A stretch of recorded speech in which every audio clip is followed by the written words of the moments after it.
Assalamualaikum warahmatullahi wabarakatuh. Perkenalkan, kami dari kelompok 3 Ki Bagus Hadi Kusumo ingin menjelaskan materi pertama, yaitu yang disampaikan oleh Lalita Ganda Putri SIP. Saya Muhammad Zaki. Saya Eva Mufti Halif. Saya Rehan Arafin Alasanu. Saya Syahid Darkasi. Baik, di sini kami akan menuliskan. Baik, yang pertama akan dijelaskan oleh Ipam. Nah, jadi temanya itu ada literasi Islam dalam jurnalistik. Nah, berita adalah laporan tentang fakta atau informasi yang ada di lapangan, baik itu penting dan menarik, mengenai suatu peristiwa yang hangat yang akan disampaikan kepada publik. Berita yang harus disampaikan itu kepada publik harus sesuai dengan kebenarannya.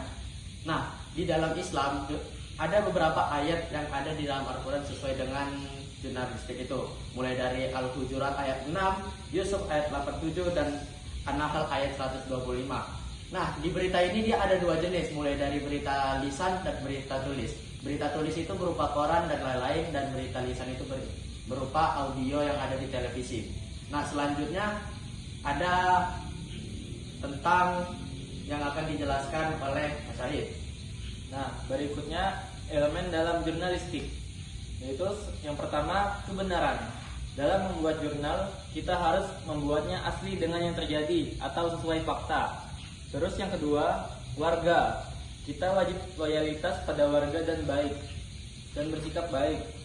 Dan yang ketiga, verifikasi. Pada saat membuat jurnal, kita harus mencari kebenarannya terlebih dahulu. Yang keempat, independensi. Menjadi jurnalis, kita juga harus menjaga kerahasiaan narasumber atau korban, atau menjaga privasi. Dan yang kelima, monitor kekuasaan. Dalam menjurnalis, tidak boleh memberikan suara yang berat sebelah. Dan yang keenam, forum publik.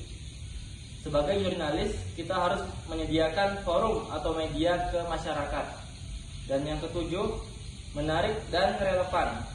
Dalam membuat berita itu, kita buat semenarik agar masyarakat berminat dan harus relevan juga.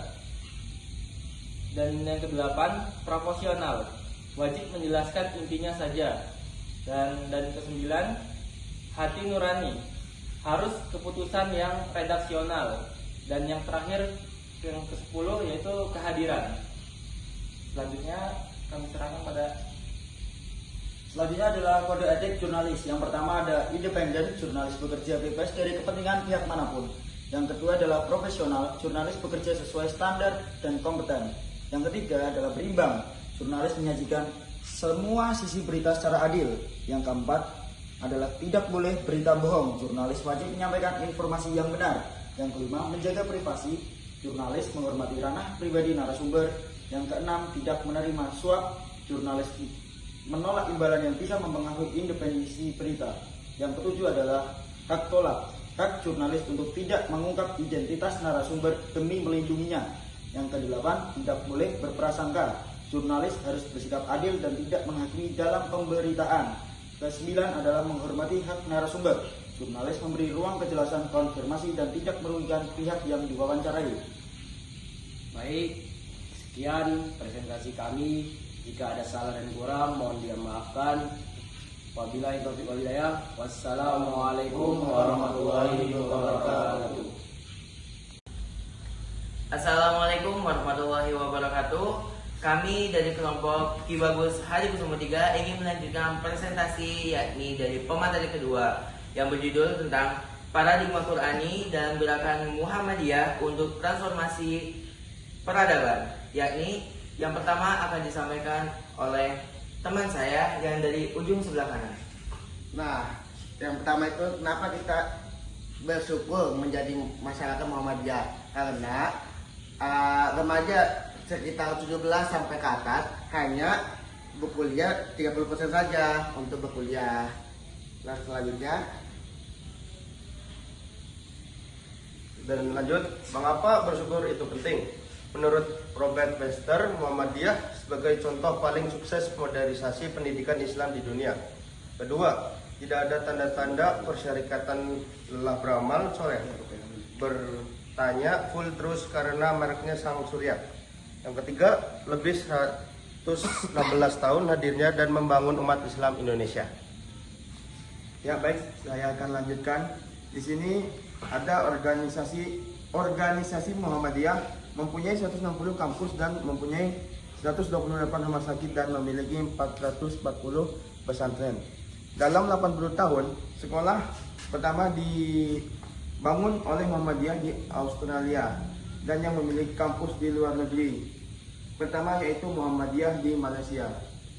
Nah, Muhammadiyah sendiri sudah ada di beberapa negara. Antara lain adalah yang pertama Australia, yang kedua Jepang, yang ketiga Jerman, yang keempat USA, yang kelima ada di Malaysia.